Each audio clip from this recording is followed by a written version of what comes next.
ನಮಸ್ಕಾರ. ವೈಭವ ನ್ಯೂಸ್ಗೆ ಸ್ವಾಗತ. 9 ತಿಂಗಳ ಅವಧಿಯಲ್ಲಿ ವಿವಿಧ ಇಲಾಖೆಗಳ ಅಭಿವೃದ್ಧಿ ಕಾಮಗಾರಿಗೆ ಸಿಂಧನೂರು ವಿಧಾನಸಭಾ ಕ್ಷೇತ್ರಕ್ಕೆ 291 ಕೋಟಿ ರೂಪಾಯಿ ಮಂಜೂರಾಗಿದೆ ಎಂದು ಶಾಸಕ ಹಂಪನಗೌಡ ಬಾದರ್ಲಿ ಹೇಳಿದರು. ನಗರದ ಪತ್ರಿಕಾ ಭವನದಲ್ಲಿ ಸುದ್ದಿಗೋಷ್ಠಿಯನ್ನುದ್ದೇಶಿಸಿ ಅವರು ಮಾತನಾಡಿದರು. ಕೆಕೆಆರ್ಡಿಬಿ ಹಿಂದುಳಿದ ಅಲ್ಪಸಂಖ್ಯಾತ ಆರಾಧನಾ ಸಮಾಜ ಕಲ್ಯಾಣ ಶಿಕ್ಷಣ ಆರೋಗ್ಯ ಇಲಾಖೆಯಿಂದ ಹಲವಾರು ಕಾಮಗಾರಿಗಳನ್ನು ಕೈಗೆತ್ತಿಕೊಳ್ಳಲಾಗಿದೆ. ರೌಡ್ಕುಂದಕ್ಕೆ ಹೊಸದಾಗಿ ಪ್ರಾಥಮಿಕ ಆರೋಗ್ಯ ಕೇಂದ್ರ ಮಂಜೂರು ಮಾಡಿಸಿರುವೆ. ಬಾದರ್ಲಿ ಪ್ರಾಥಮಿಕ ಆರೋಗ್ಯ ಕೇಂದ್ರವನ್ನು ಸಮುದಾಯ ಆರೋಗ್ಯ ಕೇಂದ್ರವಾಗಿ ಮೇಲ್ದರ್ಜೆಗೇರಿಸಲಾಗಿದೆ. ದಿದ್ದಿಗೆಗೆ ಪಶು ಆಸ್ಪತ್ರೆ ಮಂಜೂರಾಗಿದೆ. ತಾಲೂಕಿನ 8 ಪ್ರೌಢಶಾಲೆಗಳ ಕಟ್ಟಡ ನಿರ್ಮಾಣಕ್ಕೆ ಜಾಗ ಇರಲಿಲ್ಲ. ಈಗ ಶಾಲೆಗಳಿಗೆ ಜಾಗ ಕೊಡಿಸಿರುವೆ. ಇನ್ನು ಸಿಂಧನೂರು ನಗರಕ್ಕೆ ಕುಡಿಯುವ ನೀರಿನ ಸಮಸ್ಯೆಯಾಗದಂತೆ ತುರುವಿಹಾಳ್ ಕೆರೆ ಹತ್ತಿರ 30 ಕೋಟಿ ವೆಚ್ಚದಲ್ಲಿ ಇನ್ನೊಂದು ಕೆರೆ ನಿರ್ಮಾಣ ಮಾಡಲಾಗುತ್ತಿದೆ. ಇದಕ್ಕೆ ಮುಖ್ಯಮಂತ್ರಿಗಳು 26 ಕೋಟಿ ವಿಶೇಷ ಅನುದಾನ ನೀಡಿದ್ದಾರೆ. ಸಿಂಧನೂರು ನಗರದ ಕೆಲವು ವಾರ್ಡ್ಗಳು ಹಾಗೂ ಗ್ರಾಮೀಣ ಭಾಗದಲ್ಲಿ ಸಿಸಿ ರಸ್ತೆ, ಚರಂಡಿ, ವಿದ್ಯುದೀಕರಣಕ್ಕೆ 33.56 ಕೋಟಿ ಮಂಜೂರಾಗಿದೆ. ಅಕ್ಕ ಮಹಾದೇವಿ ಮಹಿಳಾ ಸ್ನಾತಕೋತ್ತರ ಕೇಂದ್ರಕ್ಕೆ ಮಹಿಳಾ ವಸತಿ ನಿಲಯಕ್ಕಾಗಿ 10 ಕೋಟಿ ರೂಪಾಯಿಗಳ ಪ್ರಸ್ತಾವನೆ ಸಲ್ಲಿಸಲಾಗಿತ್ತು. 5 ಕೋಟಿ ಮಂಜೂರಾಗಿದೆ. ಇದನ್ನು ನಾಡಗೌಡ ಗಮನಿಸಿಲ್ಲವೇ? ಅವರು ನಿದ್ದೆಗಣ್ಣಿನಿಂದಲೇ ಬಂದು ಹೇಳಿಕೆ ನೀಡಿದಂತಿದೆ. ಸುಳ್ಳು ಹೇಳಿ ದಾರಿ ತಪ್ಪಿಸುವುದರಲ್ಲಿ ಅವರು ನಿಸ್ಸೀಮರು ಎಂದು ಲೇವಡಿ ಮಾಡಿದರು. ಮಸ್ಕಿ ಕ್ಷೇತ್ರದ 5A ಕಾಲುವೆ ನಿರ್ಮಾಣಕ್ಕೆ ಸಂಬಂಧಿಸಿದಂತೆ ಜಿಲ್ಲೆಯ ಎಲ್ಲ ಶಾಸಕರು ಸರ್ಕಾರದ ಮೇಲೆ ಒತ್ತಡ ಹಾಕಿ ಬಿಡುಗಡೆ ಮಾಡಿಸಿದ್ದೇವೆ. ಮಸ್ಕಿ ಉಪಚುನಾವಣಾ ಸಂದರ್ಭದಲ್ಲಿ ಸಿದ್ದರಾಮಯ್ಯ, ಡಿಕೆ ಶಿವಕುಮಾರ್ ಅವರು ರೈತರಿಗೆ ಮಾತು ಕೊಟ್ಟಿದ್ದರು. ಅದರಂತೆ ನಡೆದುಕೊಂಡಿದ್ದೇವೆ. ಇನ್ನು ನವಲಿ ಸಮಾನಾಂತರ ಜಲಾಶಯಕ್ಕೆ ಸಂಬಂಧಿಸಿದಂತೆ ನಾಡಗೌಡ ದಾರಿ ತಪ್ಪಿಸುವ ಹೇಳಿಕೆ ನೀಡಿದ್ದಾರೆ. ಹಿಂದೆ ನಮ್ಮ ಸರ್ಕಾರದ ಅವಧಿಯಲ್ಲಿ ಸುಮಾರು 9,000 ಕೋಟಿ ರೂಪಾಯಿಗಳ ಡಿಆರ್ಪಿ ಸಿದ್ಧವಾಗಿತ್ತು. ಸಮ್ಮಿಶ್ರ ಸರ್ಕಾರದಲ್ಲಿ ಯಾವುದೇ ಪ್ರಗತಿ ಕಾಣಲಿಲ್ಲ. ಬಿಜೆಪಿ ಸರ್ಕಾರ ಅಧಿಕಾರಕ್ಕೆ ಬಂದ ನಂತರ ಮತ್ತೊಂದು ಡಿಪಿಆರ್ ಸಿದ್ಧವಾಯಿತು. ಈಗ ನಮ್ಮ ಸರ್ಕಾರದಲ್ಲಿ ಯೋಜನೆ ಕೈಗೆತ್ತಿಕೊಳ್ಳುವುದಕ್ಕೆ ಸಂಬಂಧಿಸಿದಂತೆ ತೆಲಂಗಾಣ, ಆಂಧ್ರಪ್ರದೇಶದ ಸರ್ಕಾರದೊಂದಿಗೆ ಮಾತುಕತೆ ನಡೆಸುತ್ತಿದೆ. ರೈತರ ಹಿತಕ್ಕಾಗಿ ಈ ಯೋಜನೆಯನ್ನು ನಮ್ಮ ಸರ್ಕಾರ ಮಾಡುತ್ತದೆ ಎಂದರು. ರೈತರ ಜೋಳ ಇಲ್ಲಿಯವರೆಗೆ ಪ್ರತಿ ಎಕರೆಗೆ 10 ಕ್ವಿಂಟಲ್ ಖರೀದಿ ಮಾಡಲಾಗುತ್ತಿತ್ತು. ತಾವು ಮುಖ್ಯಮಂತ್ರಿ, ಉಪಮುಖ್ಯಮಂತ್ರಿ, ಆಹಾರ ಸಚಿವರೊಂದಿಗೆ ಚರ್ಚಿಸಿ ಪ್ರತಿ ಎಕರೆಗೆ 20 ಕ್ವಿಂಟಲ್ ಖರೀದಿಗೆ ಆದೇಶ ಮಾಡಿಸಿದ್ದೇನೆ. ಪ್ರಸಕ್ತ ವರ್ಷ ತಾಲೂಕಿನಲ್ಲಿ 40 ರಿಂದ 45 ಸಾವಿರ ಎಕರೆ ಪ್ರದೇಶದಲ್ಲಿ ಜೋಳ ಬೆಳೆಯಲಾಗಿತ್ತು. ಮಳೆಯ ಅಭಾವದಿಂದ ಸುಮಾರು 25 ಸಾವಿರ ಎಕರೆ ಪ್ರದೇಶ ಜೋಳ ಹಾನಿಯಾಗಿದೆ. ಪ್ರಸ್ತುತ ಮಾರುಕಟ್ಟೆಯಲ್ಲಿ ಜೋಳ ಪ್ರತಿ ಕ್ವಿಂಟಲ್ಗೆ 2,600 ರೂಪಾಯಿ ಇದೆ. ಸರ್ಕಾರದಿಂದ 3,180 ರೂಪಾಯಿಗಳಿಗೆ ಖರೀದಿ ಮಾಡಲಾಗುತ್ತಿದೆ. ಇದರಿಂದ ಪ್ರತಿ ಕ್ವಿಂಟಲ್ಗೆ 500 ರೂಪಾಯಿಗಳ ಲಾಭವಾಗುತ್ತದೆ. ನೋಂದಣಿ ಕಾರ್ಯ ನಡೆಯುತ್ತಿದೆ. ಇನ್ನು 2-3 ದಿನಗಳಲ್ಲಿ ಜೋಳ ಖರೀದಿಗೆ ಚಾಲನೆ ನೀಡಲಾಗುವುದು. ಸುದ್ದಿಗಾರರ ಪ್ರಶ್ನೆಗೆ ಉತ್ತರಿಸಿದ ಅವರು, ನಿಗಮ ಮಂಡಳಿ ತೆಗೆದುಕೊಳ್ಳುವುದಿಲ್ಲ ಎಂದು ಸರ್ಕಾರ ಘೋಷಣೆಗೂ ಮುನ್ನ ಹಾಗೂ ನಂತರವೂ ಹೇಳಿದ್ದೇನೆ. ಅದಕ್ಕೆ ಈಗಲೂ ಬದ್ಧನಾಗಿದ್ದೇನೆ. ಕೈಗಾರಿಕಾ ಮೂಲಸೌಕರ್ಯ ಅಭಿವೃದ್ಧಿ ನಿಗಮದ ಅಧಿಕಾರ ಸ್ವೀಕರಿಸುವುದಿಲ್ಲ ಎಂದರು. ಈ ಸಂದರ್ಭದಲ್ಲಿ ನಗರ ಬ್ಲಾಕ್ ಕಾಂಗ್ರೆಸ್ ಅಧ್ಯಕ್ಷ ಕಾಜಿ ಮಲ್ಲಿಕ್ ವಕೀಲ್, ತಾಲೂಕು ಪಂಚಾಯತ್ ಮಾಜಿ ಅಧ್ಯಕ್ಷ BH ನಾಯಕ್ ಇದ್ದರು.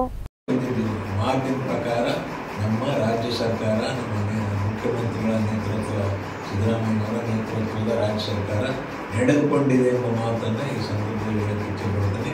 ನಾಡಗೌಡರು ಸುಳ್ಳಿನ ಸರ್ದಾರ ಮತ್ತು ಇದೊಂದು ಉದಾಹರಣೆ. ಸುಳ್ಳು ಹೇಳಿದ್ರೆ ನಿಸೀಮರು.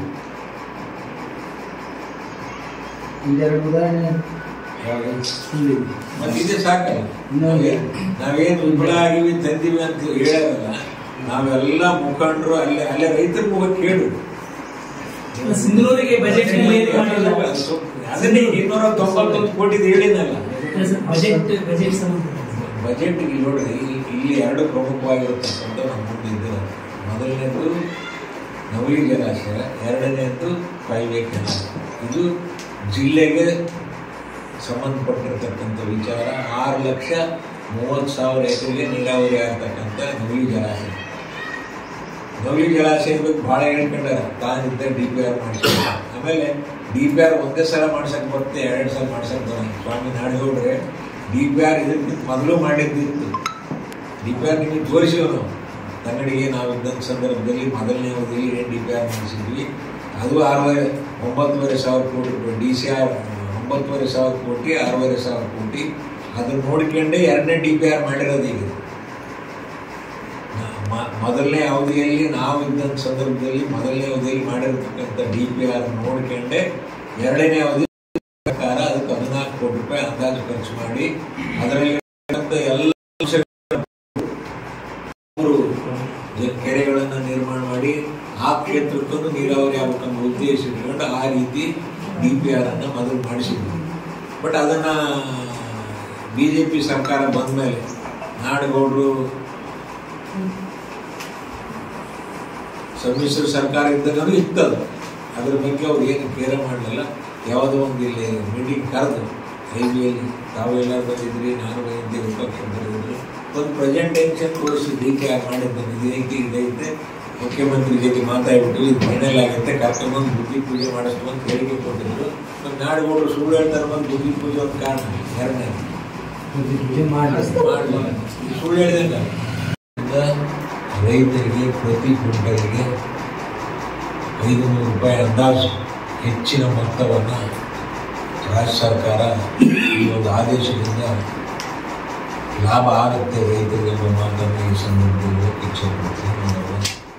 ತಾಲೂಕಾ ಜಂಗಮ ಕ್ಷೇಮಾಭಿವೃದ್ಧಿ ಸಂಘದಿಂದ ಫೆಬ್ರವರಿ 29ರಿಂದ 2 ದಿನಗಳ ಕಾಲ ನಗರದ ಕೋಟೆ ವೀರಣ್ಣ ದೇವಸ್ಥಾನದಲ್ಲಿ ಧರ್ಮಸಭೆ ಹಾಗೂ ಜಂಗಮ ಪಾಟುಗಳಿಗೆ ಅಯ್ಯಾಚಾರ ಕಾರ್ಯಕ್ರಮ ಹಮ್ಮಿಕೊಳ್ಳಲಾಗಿದೆ ಎಂದು ಸಂಘದ ಅಧ್ಯಕ್ಷ RK ಹಿರೇಮಠ್ ಹೇಳಿದರು. ಅವರು ನಗರದ ಪತ್ರಿಕಾ ಭವನದಲ್ಲಿ ಸುದ್ದಿಗೋಷ್ಠಿ ನಡೆಸಿ ಮಾತನಾಡಿದರು. ಶ್ರೀಶೈಲ ಪೀಠದ ಡಾಕ್ಟರ್ ಚನ್ನಸಿದ್ದರಾಮ ಪಂಡಿತಾರಾಧ್ಯ ಶಿವಾಚಾರ್ಯ ಜಗದ್ಗುರುಗಳ ಸಾನ್ನಿಧ್ಯದಲ್ಲಿ 2 ದಿನಗಳ ಕಾರ್ಯಕ್ರಮ ಹಮ್ಮಿಕೊಂಡಿದ್ದು, ಫೆಬ್ರವರಿ 29ರಂದು ಬೆಳಿಗ್ಗೆ ಗಂಗಿ ಪೂಜೆ, ಗೋಪೂಜೆ, ಮಂಟಪ ಪ್ರವೇಶ, ಪಂಚಾಚಾರ್ಯರ ಧ್ವಜಾರೋಹಣ ಸೇರಿದಂತೆ ವಿವಿಧ ಧಾರ್ಮಿಕ ಕಾರ್ಯಕ್ರಮಗಳನ್ನು ಹಮ್ಮಿಕೊಳ್ಳಲಾಗಿದೆ. ಮಧ್ಯಾಹ್ನ ಜಂಗಮ ವಟುಗಳಿಗೆ ಲಿಂಗ ದೀಕ್ಷೆ ಕುರಿತು ವಿಚಾರ ಚಿಂತನಾ ಗೋಷ್ಠಿ ಹಮ್ಮಿಕೊಳ್ಳಲಾಗಿದೆ ಎಂದು ವಿವರಿಸಿದರು. ಧರ್ಮಸಭೆಯಲ್ಲಿ ನಾಡಿನ ವಿವಿಧ ಮಠಾಧೀಶರು, ಚುನಾಯಿತ ಪ್ರತಿನಿಧಿಗಳು, ರಾಜಕೀಯ ಮುಖಂಡರು ಭಾಗವಹಿಸಲಿದ್ದು, ಸಕಲ ಸದ್ಭಕ್ತರು ಭಾಗವಹಿಸಿ ಕಾರ್ಯಕ್ರಮವನ್ನು ಯಶಸ್ವಿಗೊಳಿಸಬೇಕೆಂದು ಮನವಿ ಮಾಡಿದರು. ಈ ಸಂದರ್ಭದಲ್ಲಿ ತಾಲೂಕಾ ಜಂಗಮ ಕ್ಷೇಮಾಭಿವೃದ್ಧಿ ಸಂಘದ ಪ್ರಧಾನ ಕಾರ್ಯದರ್ಶಿ ಆದಿ ಬಸವರಾಜ್ ಹಿರೇಮಠ್, ನಗರ ಯುವ ಘಟಕದ ಅಧ್ಯಕ್ಷ ಮಲ್ಲಯ್ಯ ಸ್ವಾಮಿ ಹಿರೇಮಠ್, ಗ್ರಾಮೀಣ ಘಟಕದ ಅಧ್ಯಕ್ಷ ಸಿದ್ದರಾಮಯ್ಯ ಸ್ವಾಮಿ ಹಿರೇಮಠ್ ಸೇರಿದಂತೆ ಹಲವರಿದ್ದರು. ಪ್ರತಿಯೊಬ್ಬ ಬಡವರಿಂದ ಹಿಡಿದು ಶ್ರೀಮಂತರವರೆಗೆ ಎಲ್ಲರ ಮನೆಗೆ ಮಾಡುವಂತ ಪದ್ಧತಿ. ಆದರೆ ಪ್ರತಿಯೊಬ್ಬ ವ್ಯಕ್ತಿ ಮಾಡೋಕೆ ಮಿನಿಮಮ್ 20,000 ರೂಪಾಯಿ ಖರ್ಚಾಗುತ್ತೆ. ಯಾಕಂದ್ರೆ ಮಠದೇವರು ಉಳಿದಿದ್ದವರಿಗೆ ಒಬ್ಬರು ಕಲಿಸ್ಬೇಕಾಗುತ್ತೆ, ಭಿನ್ನ ಮಾಡಬೇಕಾಗುತ್ತೆ, ಪ್ರಸಾದ ವ್ಯವಸ್ಥೆ ಮಾಡಬೇಕು. ಇದೊಂದು ಆಗಿರಲಿಕ್ಕೆ ಅಂದ್ರೆ ಎಲ್ಲ ಸಾರ್ವಜನಿಕವಾದಂತಹ ಒಂದು ಜಂಗಮಗೆ ಈ ಒಂದು ಶಿವದೀಕ್ಷೆ ಏನಿದೆ ಎಲ್ಲ ಅಯ್ಯಾಚಾರ್ಯ ಕಾರ್ಯಕ್ರಮ ಸಾಮೂಹಿಕ ಮಾಡಿದಾಗ ಅವ್ರಿಗೆ ಖರ್ಚು ಕಡಿಮೆ ಆಗುತ್ತೆ. ಒಂದು ಎಲ್ಲರಿಗೂ ಅನುಕೂಲ ಆಗೋ ಉದ್ದೇಶದಿಂದ ಮಾಡಲಾಗಿದೆ. ಈ ವರ್ಷ ನಾವು ಉಜ್ಜಯಿನಿ ಜಗದ್ಗುರು ಅಂತ ಹೋಗಿ ಬೇಡ್ಕೊಂಡಾಗ ಇಲ್ಲ ನಾನು ಧರ್ಮಸಭೆಗೆ ನಾನು ಬರ್ತೀನಿ ಅನ್ನೋಂಥ ಸ್ವ ಇಚ್ಛೆಯನ್ನು ಒಪ್ಕೊಂಡು 1ನೇ ತಾರೀಕಿನ ದಿವಸ ಅವರ ಸಂಜೆಯ ಕಾರ್ಯಕ್ರಮವನ್ನು ಕೊಟ್ಟಿದ್ದಾರೆ. ಇದು ಅಯ್ಯಾಚಾರ್ಯ ಕಾರ್ಯಕ್ರಮ ಜೊತೆಗೆ ಧರ್ಮ ಪ್ರಚಾರ, ಧರ್ಮಸಭೆ ಮಾತ್ರ, ಯಾವುದೇ ಬೇರೆ ಉದ್ದೇಶಗಳಿಲ್ಲ. ಧರ್ಮ ಉಳಿವಿಗಾಗಿ, ನಮ್ಮ ಒಂದು ಧರ್ಮದ ಉಳಿವಿಗಾಗಿ, ಧರ್ಮದಲ್ಲಿ ಆಚಾರ ವಿಚಾರಗಳನ್ನ ಯಾವ ರೀತಿ ಅಳವಡಿಸಿಕೊಂಡು ಹೋಗ್ಬೇಕು, ಮುಂದಿನ ಭವಿಷ್ಯತ್ತಿನಲ್ಲಿ ಬದುಕುವುದು ಹೇಗೆ ಅಂತ ಕಲಿಸುವಂತ ಒಂದು ವ್ಯವಸ್ಥಿತವಾಗಿ ಮಾಡಿದಂತ ಒಂದು ಧರ್ಮಸಭೆ. ಇದರ ಜೊತೆಗೆ ಅಯ್ಯಾಚಾರ ಕಾರ್ಯಕ್ರಮವನ್ನು ಮಾಡ್ಕೊಳ್ತಾ ಇದ್ದೀವಿ. ಈ ಒಂದು ವ್ಯವಸ್ಥಿತವಾಗಿ ವಿವಿಧ ಘಟಕಗಳ ಕಾರ್ಯಕರ್ತರು, ನಮ್ಮ ಸಾಮಾನ್ಯ ಪ್ರತಿಯೊಬ್ಬ ವ್ಯಕ್ತಿಯು ತನ್ನ ಕೈಲಾದಷ್ಟನ್ನ ಈ ಒಂದು ಜಂಗಮ ಸಮಾಜಕ್ಕೆ ದೇಣಿಗೆ ನೀಡಿದ್ದಾರೆ. ಅದರ ಜೊತೆ ವ್ಯವಸ್ಥೆಯ ಜವಾಬ್ದಾರಿಯನ್ನು ಹೊತ್ತುಕೊಂಡಿದ್ದಾರೆ. ಇಡೀ ಸಮಾಜದಿಂದ ಅದು ಬೇರೆ ಅಲ್ಲದೆ ವೀರಶೈವ ಸಮಾಜದ ಅನೇಕ ಮುಖಂಡರು ನಮಗೆ ಆರ್ಥಿಕವಾಗಿ ಸಹಾಯವನ್ನು ಬೇರೆ ಬೇರೆ ರೀತಿಯಿಂದ ಸಹಾಯವನ್ನು ಕೊಟ್ಟಿರ್ತಾರೆ. ಇಂಥ ಒಂದು ಸಂದರ್ಭದಲ್ಲಿ ಎಲ್ಲರಿಗೂ ಧನ್ಯವಾದ ತಿಳಿಸುತ್ತಾ ಇಂಥ ಒಂದು ಕಾರ್ಯಕ್ರಮ ಪ್ರತಿ ವರ್ಷನೂ ನಾವು ಹಂಚಿಕೊಂಡು ಹೋಗೋಣ. ನಾವು ವೈಯಕ್ತಿಕವಾಗಿ ಏನಂತ ಯಾವುದೇ ರಾಜಕೀಯ ದ್ವೇಷ, ಯಾವ ರಾಜಕೀಯ ವಿಚಾರ ಯಾವುದೇ ಇದರಲ್ಲಿ ಇಲ್ಲ, ಯಾವುದೇ ಉದ್ದೇಶವೂ ಇಲ್ಲ, ಯಾವುದೇ ನಿರ್ಧಾರದಂತ ಮಾಡಿದಂತ ಈ ಕಾರ್ಯಕ್ರಮ. ಕಲ್ಯಾಣ ಕರ್ನಾಟಕ ಭಾಗದ ಪ್ರಭಾವಿ ನಾಯಕ ಮಾಜಿ ಸಚಿವ ಇಕ್ಬಾಲ್ ಅನ್ಸಾರಿ ಅವರಿಗೆ MLC ಹುದ್ದೆ ನೀಡುವಂತೆ ಸಿಂಧನೂರಿನ ಅವರ ಅಭಿಮಾನಿ ಬಳಗದ ಕಾಜಾ ಬನ್ನಿಗನೂರು ಒತ್ತಾಯಿಸಿದರು. ನಗರದ ಪತ್ರಿಕಾ ಭವನದಲ್ಲಿ ಸುದ್ದಿಗೋಷ್ಠಿ ನಡೆಸಿ ಮಾತನಾಡಿದ ಅವರು, ಜಗದೀಶ್ ಶೆಟ್ಟರ್ ಅವರ ರಾಜೀನಾಮೆಯಿಂದ ತೆರವಾದ ಸ್ಥಾನಕ್ಕೆ ಅನ್ಸಾರಿ ಅವರನ್ನು ನೇಮಕ ಮಾಡುವಂತೆ ಒತ್ತಾಯಿಸಿ ಎಐಸಿಸಿ ಅಧ್ಯಕ್ಷ ಮಲ್ಲಿಕಾರ್ಜುನ್ ಖರ್ಗೆ, ಮುಖ್ಯಮಂತ್ರಿ ಸಿದ್ದರಾಮಯ್ಯ, ಕೆಪಿಸಿಸಿ ಅಧ್ಯಕ್ಷ ಡಿಕೆ ಶಿವಕುಮಾರ್ ಅವರಿಗೆ ಪತ್ರ ಬರೆಯಲಾಗಿದೆ. ಕೊಪ್ಪಳ ಜಿಲ್ಲೆಯಲ್ಲಿ ಕಾಂಗ್ರೆಸ್ ಪಕ್ಷ ಬಲಪಡಿಸುವಲ್ಲಿ ಅನ್ಸಾರಿ ಅವರ ಪಾತ್ರ ಮಹತ್ವದ್ದಾಗಿದೆ. ಅಲ್ಲದೆ ಈ ಭಾಗದ ಜನರೊಂದಿಗೆ ಅತ್ಯಂತ ಪ್ರೀತಿ ವಿಶ್ವಾಸ ಹೊಂದಿರುವ ನಾಯಕರಾಗಿದ್ದಾರೆ. ಅವರಿಗೆ ವಿಧಾನ ಪರಿಷತ್ನ ಸದಸ್ಯತ್ವದ ಅಧಿಕಾರ ವಹಿಸಿಕೊಟ್ಟರೆ ಮುಂಬರುವ ಲೋಕಸಭಾ ಚುನಾವಣೆಯಲ್ಲಿ ಕಾಂಗ್ರೆಸ್ ಪಕ್ಷದಿಂದ ಸ್ಪರ್ಧಿಸುವ ಅಭ್ಯರ್ಥಿಗೆ ಸುಲಭವಾಗಿ ಜಯ ದೊರಕಲು ಸಾಧ್ಯವಾಗುತ್ತದೆ ಎಂದರು. ಮುಖಂಡರಾದ ಎಂಡಿ ರಫಿ ಗಂಗಾನಗರ, ಸೈಯದ್ ಮಗ್ದೂಮ್ ಅಲಿ ಏಕಗೋಪಾಲ್ ನಗರ, ನಜೀರ್ ಅಹಮದ್ ಗಡಿಗೆ, ಎಂಡಿ ರಫಿ ಇದ್ದರು. ಗಂಗಾವತಿ ವಿಧಾನಸಭಾ ಕ್ಷೇತ್ರದ ಮಾಜಿ ಸಚಿವರು ಹಾಗೂ ಮಾಜಿ ಶಾಸಕರಾದಂತಹ ಇಕ್ಬಾಲ್ ಅನ್ಸಾರಿರವರಿಗೆ ಜಗದೀಶ್ ಶೆಟ್ಟರ್ ರಾಜೀನಾಮೆಯಿಂದ ತೆರವಾದ MLC ಸ್ಥಾನವನ್ನು ಮಾನ್ಯ ಇಕ್ಬಾಲ್ ಅನ್ಸಾರಿ ಸಾಹೇಬರಿಗೆ MLCಯನ್ನಾಗಿ ಮಾಡಿ ಮತ್ತು ಸಚಿವ ಸ್ಥಾನವನ್ನು ಕೊಡಬೇಕೆಂದು ಮಾನ್ಯ ರಾಜ್ಯದ ಮುಖ್ಯಮಂತ್ರಿಗಳಾದ ಸನ್ಮಾನ್ಯ ಶ್ರೀ ಸಿದ್ದರಾಮಯ್ಯ ಸಾಹೇಬರಿಗೂ ಮತ್ತು ಉಪಮುಖ್ಯಮಂತ್ರಿಗಳಾದ ಡಿಕೆ ಶಿವಕುಮಾರ್ ಸಾಹೇಬರಿಗೂ ಹಾಗೂ ಎಐಸಿಸಿ ಅಧ್ಯಕ್ಷರಾದ ಸನ್ಮಾನ್ಯ ಶ್ರೀ ಮಲ್ಲಿಕಾರ್ಜುನ್ ಖರ್ಗೆರವರಿಗೂ ಈ ವಿಡಿಯೋದ ಮೂಲಕ ನಾನು ಅವರಲ್ಲಿ ಕಾಂಗ್ರೆಸ್ಸಿನ ಎಲ್ಲ ಹಿರಿಯ ನಾಯಕರಲ್ಲಿ ಮನವಿ ಮಾಡಿಕೊಳ್ಳುತ್ತೇನೆ. ಇಕ್ಬಾಲ್ ಅನ್ಸಾರಿ ಸಾಹೇಬರು ಒಳ್ಳೆ ವ್ಯಕ್ತಿ ಹಾಗೂ ಎಲ್ಲ ಜನಾಂಗದವರನ್ನು ಪ್ರೀತಿ ವಿಶ್ವಾಸದಿಂದ ನೋಡ್ತಕ್ಕಂಥ ವ್ಯಕ್ತಿ ಅವರು. ಈ ಕಲ್ಯಾಣ ಕರ್ನಾಟಕ ಭಾಗದ ಪ್ರಭಾವಿ ನಾಯಕರು ಕೂಡ ಹಾಗೂ ರಾಜಕೀಯ ವ್ಯಕ್ತಿ ಕೂಡ. ಎಲ್ಲ ಸಮಾಜವನ್ನು ಗೌರವದಿಂದ ಪ್ರೀತಿಯಿಂದ ಸಣ್ಣ ಮಕ್ಕಳು ಹೋದರೂ ಕೂಡ ಅವರಿಗೆ ಪ್ರೀತಿ ವಿಶ್ವಾಸದಿಂದ ಮಾತಾಡ್ತಕ್ಕಂಥ ವ್ಯಕ್ತಿ. ಅಂಥ ವ್ಯಕ್ತಿಯನ್ನು ನಾವು ಇವತ್ತು ಕಳೆದುಕೊಳ್ಳಲು ಇಷ್ಟ ಇಲ್ಲ. 2023 ವಿಧಾನಸಭಾ ಚುನಾವಣೆಯಲ್ಲಿ ಅವರು ಬಹಳ ಅಂತರದಿಂದ ಸೋತಿಲ್ಲ, ಅಲ್ಪ ಓಟಿನಿಂದ ಸೋತಿದ್ದಾರೆ. ಅದು ಅವರಿಗೆ ಆದ ಅನ್ಯಾಯವಲ್ಲ, ನಮ್ಮೆಲ್ಲ ಜನರಿಗೆ ಆದಂಥ ಅನ್ಯಾಯ ಅಂತ ನಾನು ಭಾವಿಸುತ್ತೇನೆ. ಅವರು ಗಂಗಾವತಿ ಕ್ಷೇತ್ರದಲ್ಲಿ ಅವರು ಶಾಸಕರಾಗಿ ಮತ್ತು ಸಚಿವರಾಗಿ ಇದ್ದಾಗ ಒಳ್ಳೆಯ ಕೆಲಸ ಕಾರ್ಯಗಳನ್ನು ಅವರು ಮಾಡಿದ್ದಾರೆ. ಎಷ್ಟೋ ಕ್ಷೇತ್ರದಲ್ಲಿ ಬಹಳಷ್ಟು ಅಭಿವೃದ್ಧಿ ಕೂಡ ಅವರು ಮಾಡಿದ್ದಾರೆ. ಅಂಥ ವ್ಯಕ್ತಿಯನ್ನು ನಾವು ಇವತ್ತು ಕಳ್ಕೊಳ್ಳೋಕ್ಕೆ ಇಷ್ಟ ಇಲ್ಲ. ಆದ ಕಾರಣ ಎಲ್ಲ ಕಾಂಗ್ರೆಸ್ಸಿನ ಹಿರಿಯ ನಾಯಕರಲ್ಲಿ ನಾವು ಮನವಿ ಮಾಡುತ್ತೇವೆ, ದಯವಿಟ್ಟು ಅವರಿಗೆ MLC ಸ್ಥಾನವನ್ನು ಕೊಟ್ಟು ಸಚಿವರನ್ನಾಗಿ ಮಾಡಬೇಕೆಂದು ತಮ್ಮಲ್ಲಿ ಮತ್ತೊಮ್ಮೆ ಮನವಿ ಮಾಡುತ್ತೇನೆ. ನಮಸ್ಕಾರ. ಈ ನಾಡಿನಲ್ಲಿ ಬಸವಣ್ಣನ ಕಾಲದಿಂದಲೂ ಮಹಿಳೆಯರಿಗೆ ಶಕ್ತಿ ನೀಡುತ್ತಲೇ ಬರಲಾಗಿದೆ. ಇಂದು ಅನೇಕ ಯೋಜನೆಗಳು ಮಹಿಳಾ ಪರವಾಗಿ ಇದ್ದು ಅವುಗಳನ್ನು ಸದ್ಬಳಕೆ ಮಾಡಿಕೊಳ್ಳಬೇಕು ಎಂದು ಜಾಲಿಹಾಳ್ ಸರ್ಕಾರಿ ಕಾಲೇಜಿನ ಉಪನ್ಯಾಸಕ ಡಾಕ್ಟರ್ ಹುಸೇನಪ್ಪ ಅಮರಾಪುರ್ ಹೇಳಿದರು. 3ನೇ ಮೈಲ್ ಕ್ಯಾಂಪಿನ ಕರಿಬಸವ ನಗರದಲ್ಲಿ ಶಾರದಾ ಮಹಿಳಾ ಪದವಿ ಮಹಾವಿದ್ಯಾಲಯ ಹಮ್ಮಿಕೊಂಡಿದ್ದ NSS ಶಿಬಿರದಲ್ಲಿ 4ನೇ ಮಹಿಳಾ ಸಬಲೀಕರಣದ ಕುರಿತು ಉಪನ್ಯಾಸ ನೀಡಿದರು. ವಿಧಾನಸಭೆ, ಲೋಕಸಭೆ ಸೇರಿದಂತೆ ಎಲ್ಲಾ ಕಡೆಗಳಲ್ಲಿ ಮಹಿಳೆಯರು ತಮ್ಮ ಅಸ್ತಿತ್ವ ಸಾಧಿಸುವ ಮೂಲಕ ಯಶಸ್ಸು ಗಳಿಸಬೇಕು. ಯಾವುದೇ ಕಾಲದಲ್ಲಿದ್ದ ಮಹಿಳಾ ಶೋಷಣೆ ವ್ಯವಸ್ಥೆಗಳು ಇಂದು ಬದಲಾಗಿವೆ. ಇಂದು ಮಹಿಳೆಯರು ಪ್ರಬುದ್ಧರಾಗಿದ್ದಾರೆ. ಆದರೂ ಎಲ್ಲ ಕ್ಷೇತ್ರಗಳಲ್ಲೂ ಅವರ ಸಾಧನೆ ಗಣನೀಯವಾಗಿ ಕಡಿಮೆ ಇದೆ. ಬ್ಯಾಂಕಿಂಗ್, ನ್ಯಾಯಾಂಗ ವ್ಯವಸ್ಥೆ, ರಾಜಕೀಯ, IAS, IPS ಸೇರಿದಂತೆ ಉನ್ನತ ಹುದ್ದೆಗಳ ನೇಮಕಾತಿಯಲ್ಲಿ ಮಹಿಳೆಯರು ಅತಿ ಹೆಚ್ಚು ಪ್ರಮಾಣದಲ್ಲಿಲ್ಲ. ಶೇಕಡಾವಾರು ವಿಶ್ಲೇಷಣೆ ಮುಂದಿಟ್ಟಾಗ ನಿಮಗೆ ಅರ್ಥವಾಗಿರಬಹುದು. ಇದು ಬದಲಾಗಬೇಕು. ಮಹಿಳೆಯರು ಪ್ರತಿಮೆಗಳಾಗದೆ ಪ್ರತಿಭೆಗಳಾಗಿ ಹೊರಹೊಮ್ಮಬೇಕೆಂದರು. ಸಹಾಯಕ ಪ್ರಾಧ್ಯಾಪಕ ಶಕೀಲ್ ಅಹಮದ್ ಅಧ್ಯಕ್ಷತೆ ವಹಿಸಿ ಮಾತನಾಡಿ, ಶ್ರಮದಾನದ ಗುಣ ನಿರಂತರವಾಗಿರಬೇಕು. ಎನ್ಎಸ್ಎಸ್ ಕಲಿಸುವ ಪಾಠ ಬದುಕಿಗೆ ಚೇತನವಾಗುತ್ತದೆ. ಎಲ್ಲ ಕ್ಷೇತ್ರದಲ್ಲಿ ಮುನ್ನಡೆಯಲು ಪೂರಕವಾದ ರೀತಿಯಲ್ಲಿ ಯುವ ಸಮೂಹ ರೂಪಿಸುವ ಕೆಲಸವೇ ಎನ್ಎಸ್ಎಸ್ ಗುರಿ ಎಂದರು. ಪ್ರಾಚಾರ್ಯ ಬಸವರಾಜ್ ಬಾದರ್ಲಿ, ಸಹಾಯಕ ಪ್ರಾಧ್ಯಾಪಕರಾದ ದೊಡ್ಡ ಬಸವರಾಜ್ ಮಸ್ಕಿ, ಕರಿಬಸವ ಅಮರಾಪುರ್, ಗಂಗಮ್ಮ, ಪತ್ರಕರ್ತ ಯಮನಪ್ಪ ಪವಾರ್ ಸೇರಿದಂತೆ ಇತರರಿದ್ದರು. ಇದೇ ವೇಳೆ ವಿದ್ಯಾರ್ಥಿನಿಯರು ಪ್ರದರ್ಶನ ಮಾಡಿದ್ದ ಬಾಲ್ಯ ವಿವಾಹ ತಡೆಯ ಕುರಿತು ಮನೋಜ್ಞ ಅಭಿನಯದ ಮೂಲಕ ನಾಟಕ ಪ್ರದರ್ಶನ ಮಾಡಿ ಶಿಕ್ಷಣದ ಮಹತ್ವ ಸಾರಿದರು. ಯಾವುದಂದ್ರೆ ಗೃಹಲಕ್ಷ್ಮಿ ಯೋಜನೆ ಯಾವ ಮಾಡಿದೆ? ಯಾವ ಸರ್ಕಾರ ಮಾಡಿದೆ? ಕರ್ನಾಟಕ ಸರ್ಕಾರ.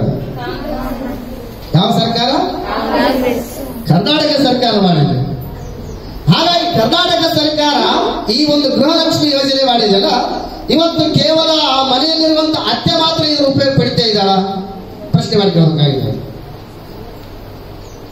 ಹಾಗಾಗಿ ಆ ಕರ್ನಾಟಕ ಸರ್ಕಾರ ಇವತ್ತು ಆ ಗೃಹಲಕ್ಷ್ಮಿ ಯೋಜನೆಗೆ ಹಣ ವ್ಯಯ ಮಾಡಿರುವಂತದ್ದು ಎಷ್ಟಂತಂದ್ರೆ 44.49 ಕೋಟಿ ಹಣವನ್ನು ಇವತ್ತು ಆ ಒಂದು ಗೃಹಲಕ್ಷ್ಮಿ ಯೋಜನೆಗೆ ವ್ಯಯ ಮಾಡ್ತಾ ಇದ್ದಾರೆ.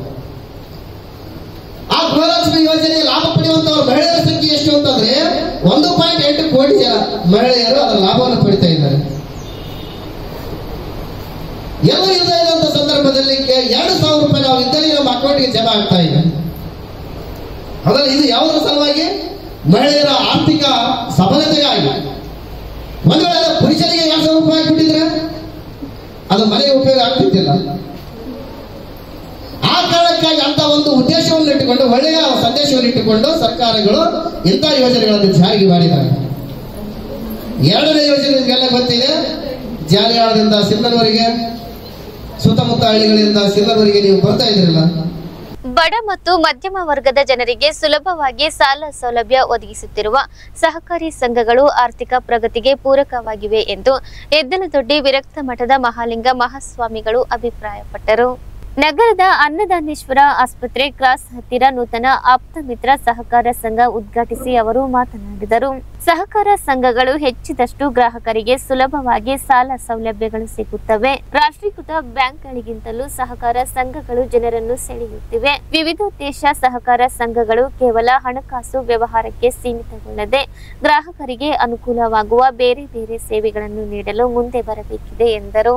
ಈ ಸಂದರ್ಭದಲ್ಲಿ ರೌಡ್ಕುಂದ ಹಿರೇಮಠದ ಶಿವಯೋಗಿ ಶಿವಾಚಾರ್ಯರು, ಪಾಲ್ತೂರು ಶ್ರೀಗಳಾದ ಚನ್ನವೀರ ಮಹಾಸ್ವಾಮಿಗಳು, ರೇಣುಕಾ ಮಲ್ಟಿ ಸ್ಪೆಷಾಲಿಟಿ ಆಸ್ಪತ್ರೆಯ ಮುಖ್ಯಸ್ಥ ಡಾಕ್ಟರ್ ವೀರಭದ್ರಗೌಡ, ನೀಲಂಬಿಕಾ ಸಹಕಾರಿ ಸಂಘದ ಅಧ್ಯಕ್ಷ ಮಲ್ಲಿಕಾರ್ಜುನ್ ವಲ್ಕಂದಿನ್ನಿ ವಕೀಲರು, ಸರ್ಕಾರಿ ಮಹಾವಿದ್ಯಾಲಯದ ಪ್ರಾಂಶುಪಾಲ ಪ್ರಹ್ಲಾದ್ ರೆಡ್ಡಿ, ಪಾಟೀಲ್ ಶಿಕ್ಷಣ ಸಂಸ್ಥೆಯ ಕಾರ್ಯದರ್ಶಿ ಆರ್ಸಿ ಪಾಟೀಲ್, ಸರ್ಕಾರಿ ಪದವಿ ಪೂರ್ವ ಕಾಲೇಜಿನ ಪ್ರಾಚಾರ್ಯ ಡಾಕ್ಟರ್ ಎಸ್ ಶಿವರಾಜ್, ಸರ್ಕಾರಿ ಮಹಾವಿದ್ಯಾಲಯದ ಸಹಾಯಕ ಪ್ರಾಧ್ಯಾಪಕರಾದ ವೆಂಕಟನಾರಾಯಣ ಎಂ, ಬಸವರಾಜ್ ತಡಕಲ್, ಶಿವಯ್ಯ ಎಂ, ವೈಜನಾಥ್ ಸಗರಮಠ, ಕನ್ನಡ ಸಾಹಿತ್ಯ ಪರಿಷತ್ ಅಧ್ಯಕ್ಷ ಪಂಪಯ್ಯ ಸಾಲಿಮಠ್, ಸಹಕಾರಿ ಇಲಾಖೆಯ ಮಲ್ಲಿಕಾರ್ಜುನ್ ಕಮತಗಿ, ಆಪ್ತಮಿತ್ರ ಸಹಕಾರ ಸಂಘದ ಅಧ್ಯಕ್ಷ ಅಮರೇಶ್ ಅಲಮನೂರು, ಉಪಾಧ್ಯಕ್ಷ ಕಾಶಿಂ ಕುರೇಶಿ ಸೇರಿದಂತೆ ನಿರ್ದೇಶಕರು ಹಾಗೂ ಇತರರಿದ್ದರು. ರಾಯಚೂರು ಜಿಲ್ಲಾ ಬಿಜೆಪಿ ಪಕ್ಷದ 8 ಬ್ಲಾಕ್ಗಳಿಗೆ ನೂತನ ಅಧ್ಯಕ್ಷರ ನೇಮಿಸಿ ಜಿಲ್ಲಾಧ್ಯಕ್ಷ ಹಾಗೂ ಶಾಸಕ ಡಾಕ್ಟರ್ ಶಿವರಾಜ್ ಪಾಟೀಲ್ ಘೋಷಿಸಿದ್ದು, ಸಿಂಧನೂರು ನಗರಕ್ಕೆ ಮಲ್ಲಿಕಾರ್ಜುನ್ ಜೇನೂರು, ಗ್ರಾಮೀಣಕ್ಕೆ ಎಂಕೋಬ್ ನಾಯಕ್ ರಾಮತ್ನಾಳ್ ನೇಮಕ ಮಾಡಿದ್ದಾರೆ. ರಾಯಚೂರು ನಗರ ಅಧ್ಯಕ್ಷರಾಗಿ ಉಟ್ಟೂರು ರಾಘವೇಂದ್ರ, ಗ್ರಾಮೀಣ ಕ್ಷೇತ್ರಕ್ಕೆ ಶಂಕರಗೌಡ ಮಿರ್ಜಾಪುರ್, ಮಾನ್ವಿ ತಾಲೂಕಿಗೆ ದೇವರಾಜ್ ಗೌಡ, ದೇವದುರ್ಗಕ್ಕೆ ಜಂಬಣ್ಣ ನಿಲೋಗಲ್, ಮಸ್ಕಿಗೆ ಶರಣ ಬಸವರಾಜ್, ಸಿಂಧನೂರು ನಗರಕ್ಕೆ ಮಲ್ಲಿಕಾರ್ಜುನ್ ಜೇನೂರು, ಗ್ರಾಮೀಣಕ್ಕೆ ಎಂಕೋಬ್ ನಾಯಕ್ ರಾಮತ್ನಾಳ್, ಲಿಂಗಸಗೂರು ಅಯ್ಯಪ್ಪ ಮಾಳೂರ್ ಅವರನ್ನು ನೇಮಿಸಿದ್ದಾರೆ. ನೂತನ ಅಧ್ಯಕ್ಷರ ನೇಮಕದಲ್ಲಿ ರಾಯಚೂರು ಗ್ರಾಮಾಂತರ ಮತ್ತು ದೇವದುರ್ಗ ಬ್ಲಾಕ್ಗಳಲ್ಲಿ ಹಿಂದಿನ ಅಧ್ಯಕ್ಷರನ್ನೇ ಮರು ನಿಯುಕ್ತಗೊಳಿಸುವ ಮೂಲಕ ಅತ್ತ ಶಿವನಗೌಡ ನಾಯಕ್, ಇತ್ತ ತಿಪ್ಪರಾಜ್ ಹವಾಲ್ದಾರ್ ಅವರಿಗೆ ಡಾಕ್ಟರ್ ಶಿವರಾಜ್ ಪಾಟೀಲ್ ಮಣೆ ಹಾಕಿ ಕೈ ತೊಳೆದುಕೊಂಡಂತಿದೆ. ಇನ್ನು ಸಿಂಧನೂರು ವಿಧಾನಸಭಾ ಕ್ಷೇತ್ರಕ್ಕೆ ಸಂಬಂಧಿಸಿದಂತೆ ಗ್ರಾಮೀಣ ಘಟಕಕ್ಕೆ ಕೆ ಕರಿಯಪ್ಪ ಶಿಫಾರಸು ಮಾಡಿದ ಎಂಕೋಬ್ ನಾಯಕ್ ರಾಮತ್ನಾಳ್ ನೇಮಕ ಮಾಡಿದರೆ, ನಗರ ಘಟಕಕ್ಕೆ ಜಿಲ್ಲಾ ಪಂಚಾಯತ್ ಮಾಜಿ ಸದಸ್ಯ ಅಮರೇಗೌಡ ವಿರುಪಾಪುರ್ ಶಿಫಾರಸು ಮಾಡಿದ ಮಲ್ಲಿಕಾರ್ಜುನ್ ಜೀನೂರು ಅವರನ್ನು ನೇಮಿಸಿದ್ದು ಹಲವು ಚರ್ಚೆಗೆ ಗ್ರಾಸವಾಗಿದೆ. ಕರ್ತವ್ಯ ನಿರತ ಬಸ್ ಚಾಲಕನ ಮೇಲೆ ಹಲ್ಲೆ ಮಾಡಿದ ಘಟನೆ ಲಿಂಗಸಗೂರು ಪಟ್ಟಣದ ಬಸ್ ನಿಲ್ದಾಣದಲ್ಲಿ ನಡೆದಿದ್ದು ಪ್ರಕರಣ ದಾಖಲಾಗಿದೆ.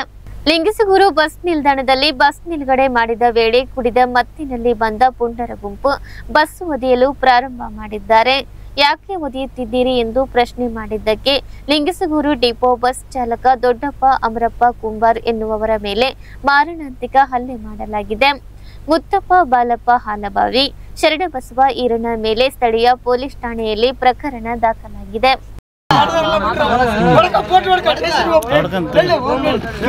ಇಲ್ಲೇ ಬರ್ತಾರೆ ಮಾತಾಡ್ಬೇಕಾರೆ ಅಲ್ಲ ಮಾತಾಡೋದು ಎಲ್ಲ ಬೇಕಲ್ಲ ನೀವು ಸುಮ್ಮನೆ ಏನ್ ಬೇಕಲ್ಲ ಅಲ್ಲೇ ಬೇಕಲ್ಲ ಏನ್ ಬೇಕಾಗಿಲ್ಲ ನನಗ ನಾವು ಹೊಡಿಗಿಲ್ಲ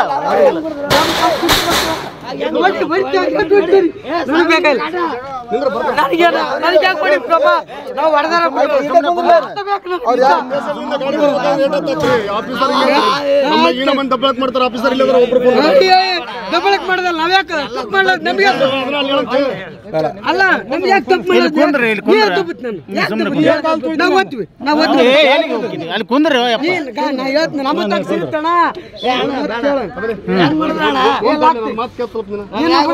ಸತ್ಯ ಬಿಡಲ್ಲ ಹತ್ನ ಬಿಡಲ್ಲ ನಿಶಲ್ಲ ನಾ ಸತ್ಯ ಮನುಷ್ಯ ಸುಮ್ ಸುಮ್ ನಾವು ತಪ್ಪು ಅವು ಹೊಡೆದ್ರೆ ನಾವು ಚಪತ ಹೊಡಿ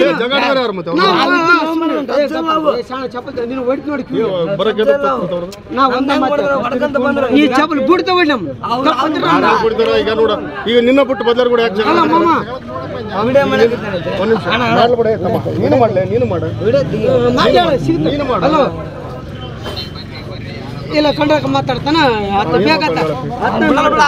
ನೀವು ಮಾತಾಡ್ತೇವಲ್ಲ ಸ್ಟೇಷನ್ ಹೋಗ್ತು ನಾವು ನಮ್ಗೆ ಇಲ್ಲೇ ಬರ್ತಾರೆ ಸ್ಟೇಷನ್ಗೆ ಹೋಗ್ಬೇಡ ಮಾತಾಡ್ತೇವಲ್ಲ ಈಗ ಮಾತಾಡ್ತೇವಲ್ಲ ನಮ್ಮ ಮಾವ ಮಾತಾಡ್ತಾನ ಮಾತಾಡ ನೀವು ಮಾತಾಡ್ತೇವಲ್ಲ ಇಲ್ಲ ಸ್ಟೇಷನ್ ಹೋಗ್ತಿದ್ದಾಗ ಹೇಳ್ತೀನ ಅವಾಗ ಹೇಳ್ತೀವಿ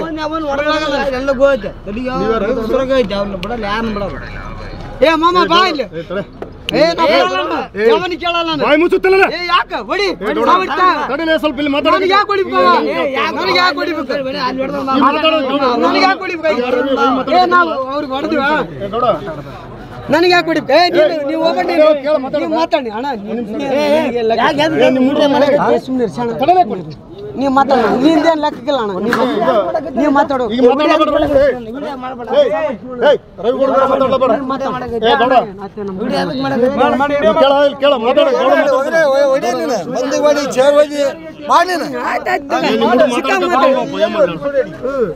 ನೀನು ಮಾತಾಡಕ್ ಕೊಡ್ತಿಲ್ಲ ರವಿಗೌಡ ಹೋದಲ್ಲ ನನಗೆ ಅಧ್ಯಾತ್ಮ ಸ್ವಲ್ಪ ತಡ್ಕಂತಲ್ಲ ನಿಂದ ನೀ ಮಾತಾಡ ನನಗೆ ಯಾಕೆ ಹೊಡೆದ ಸಾದ್ರ ಮಾವ್ರು ಇರಲ್ಲ ನಾವು ಮಾತಾಡಕ್ಕೆ ಬಿಡ್ತಿಲ್ಲ ಈಗ ನನಗೆ ಫೋನ್ ಕೊಟ್ಟಿದ್ದಿಲ್ಲ ಔಟ್ ಸ್ಪೀಕರ್ ಇಟ್ಟು ಮಾತಾಡ್ಲಾ ಬೇಡ ಮಸೂಮರಿ ಏ ಗೌಡ ನಾನು ಚಿದಾನಂದರ ದೋಸ್ತ ಕಡ್ಕಲ್ಲ ಶಿವು ಗೊತ್ತಾಯ್ತಾ ಏನಿಲ್ಲ ನಿಮ್ಮ ಹುಡುಗರು ಜಾಗ ಮಾಡ್ಕೊಂಡ್ಬಿಟ್ಟಾವ ಇಲ್ಲಿ ಮಾತಾಡ್ಬಿಡ ನಿಮ್ಮ ಹುಡುಗರು ಕೂಡ ಮಾತಾಡ್ಬಿಡ ಮತ್ತೆ ಮಾತಾಡಕ್ ಅಲ್ಲ ರೇಪ್ ಅದ ನಾವು ಜಗಾಡಿ ಅಂದ್ರೆ ಚಪ್ಪತ್ ನಾ ಹೇಳ್ತನಲ್ಲ ಚಪ್ಪತ್ತ ಹೊಡೆದ್ರೆ ನಾವು ಚಪ್ಪತ್ತ ಬುಡ್ತ ಹೊಡಿ ಅಂತ ಹೇಳ್ತೀವಿ ನಾವು ಎಲ್ಲ ಹೊಡೆದ್ರೆ ಜಗಾಡಿ ಎಲ್ಲ ಏನಿಲ್ಲ ಎಲ್ಲ ಕೂಡ ಆಫೀಸರ್ ಜನ ಒಂದು ಸ್ಟೇಷನ್ಗೆ ಒಂದು ಒಂದೊಂದು ಗಾಡಿ ಕರ್ಸೋಣ ದೊಡ್ಡಪ್ಪ ಡಿಪ್ಮೆಂಟ್ ಕರ್ಸಲ್ಲ ಅಣ್ಣ ಮಾತಾಡೋ ಕೇಸ್ ಮಾಡಮ್ ಅದ ಗೌಡ ಕೂಡ ಮಾತಾಡ್ತಾ ಕೊಡಿ ನೀವು ಸುಮ್ಮನೆ ಕೊಡಿ ಅಲ್ಲಿ ಓಂಬ ಇದು ರವಿಗೌಡ ಕೀಲಿ ಕೊಡು ನಾನು ಶಿವ ಮಾತಾಡೋದು ಎಲ್ರಿಗೂ ಗೊತ್ತಾಯ್ತಲ್ಲ ನಿಮ್ಮ ಹುಡ್ರಿ ಮಾತಾಡಕ ಬಿಡೋಲ್ಲಪ್ಪ ನಮ್ಮ ತಪ್ಪು ನಾಡೋದು ಹೆಂಗ್ ಕೊಡದ್ರಪ್ಪ ಅಡಪ್ಪ ಮಾತಾಡ್ಲಾ ಬೇಡ ಗೌಡ ಕೂಡ ನಾನು ಮಾತಾಡಕ ಬಿಡೋಲ್ರಪ್ಪ ಇವ್ರು ಐದಾರು ಮಂದಿ ಕೂಡಿ ಐದಾರು ಮಂದಿ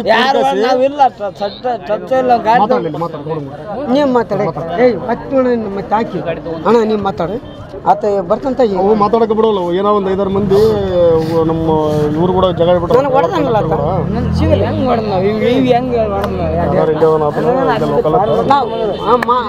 ನಾವು ತಪ್ಪು ಮಾಡಿದ್ರೆ ಹೊಡಿಬೇಕಾಗಿತ್ತಪ್ಪ ನಾವಿಂಥದ್ದು ಮಾಡಿದ್ರೆ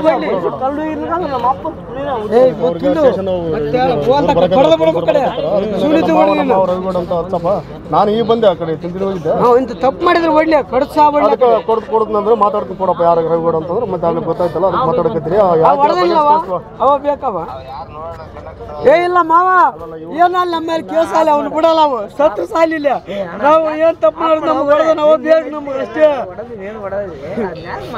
ಇಲ್ಲ ಮಾವ ನಾವು ಏನ್ ತಪ್ಪು ಮಾಡಿ ಬಿಡ ಅವು ಏನು ಅದೇನು ಟಚ್ ಇಲ್ಲ ಏನಿಲ್ಲ ಅದೇನು ಮಾಡದೆ ಬಿಟ್ಟಿವ ಏನು ಮಾಡಿವ ಮತ್ತೆ ಅಂತ ತಪ್ಪಿದ್ರೆ ಸಿಸ್ಕಮ್ ರೆಕಾರ್ಡ್ ತಗ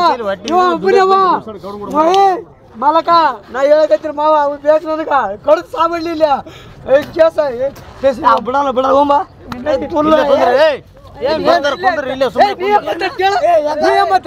ಬಡಿ ಕಡಿ ಈಗ ನನಗೆ ಸಂಬಂಧ ಇಲ್ಲ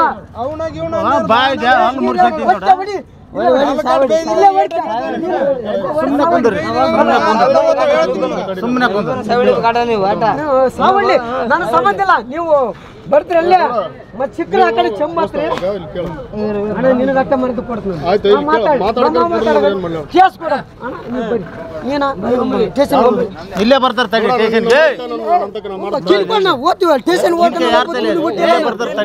ನಾವು ಓದ್ತೀವಿ ಗಾಡ್ತೀವಿ ನೀವು ಬಾ ಹಿಡ್ಕೊಂಡು ನಾವೇ ನಮ್ಮನ್ನ ಹೆಂಗ್ ಕೊಡ್ತೀರಪ್ಪ ನೀವು ಯಾಕೆ ಬಿಟ್ಟಿದ್ವಿ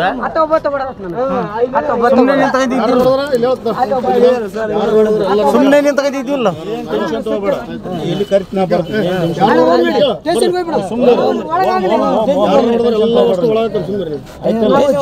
ಟೆನ್ಷನ್ ತಗೋಬೇಡ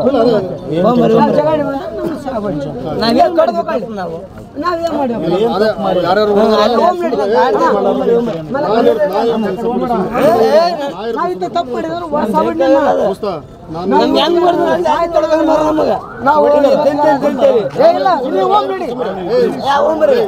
ಬಂದ್ರ ಇಲ್ಲೇ ಬಂದ್ರ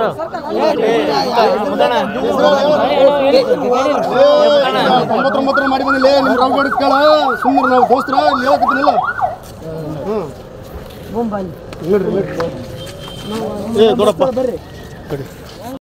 ಫೆಬ್ರವರಿ 27ರಂದು ಬೆಂಗಳೂರಿನಲ್ಲಿ ನಡೆಯಲಿರುವ ಕರ್ನಾಟಕ ರಾಜ್ಯ ಸರ್ಕಾರಿ ನೌಕರರ ಸಂಘದ ರಾಜ್ಯ ಮಹಾಸಮ್ಮೇಳನದ ಪೋಸ್ಟರ್ ಅನ್ನು ಸಿಂಧನೂರಿನ ತಾಲೂಕಾ ಪಂಚಾಯತ್ ಸಭಾಂಗಣದಲ್ಲಿ ಶಾಸಕ ಹಂಪನಗೌಡ ಬಾದರ್ಲಿ ಬಿಡುಗಡೆ ಮಾಡಿದರು.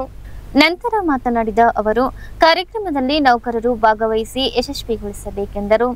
ಈ ಸಂದರ್ಭದಲ್ಲಿ ತಹಸೀಲ್ದಾರ್ ಅರುಣ್ ಎಚ್ ದೇಸಾಯಿ, ನಗರಸಭೆ ಪೌರಾಯುಕ್ತ ಮಂಜುನಾಥ್ ಗುಂಡೂರು, ತಾಲೂಕು ಪಂಚಾಯತ್ ಇಒ ಚಂದ್ರಶೇಖರ್, ಎಡಿ ಅಮರಗುಂಡಪ್ಪ, ನೌಕರರ ಸಂಘದ ಅಧ್ಯಕ್ಷ ಚಂದ್ರಶೇಖರ್ ಹಿರೇಮಠ್, ಪ್ರಧಾನ ಕಾರ್ಯದರ್ಶಿ ಭರತ್ ಕುಮಾರ್, ಖಜಾಂಚಿ ದೊಡ್ಡನಿಂಗಪ್ಪ, ಜಿಲ್ಲಾ ಉಪಾಧ್ಯಕ್ಷ ಆನಂದ್ ಮೋಹನ್ ಸೇರಿದಂತೆ ಹಲವರಿದ್ದರು.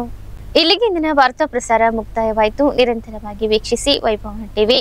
ವಂದನೆಗಳೊಂದಿಗೆ ದೇವಿಕಾ ಚನ್ನಬಸವ.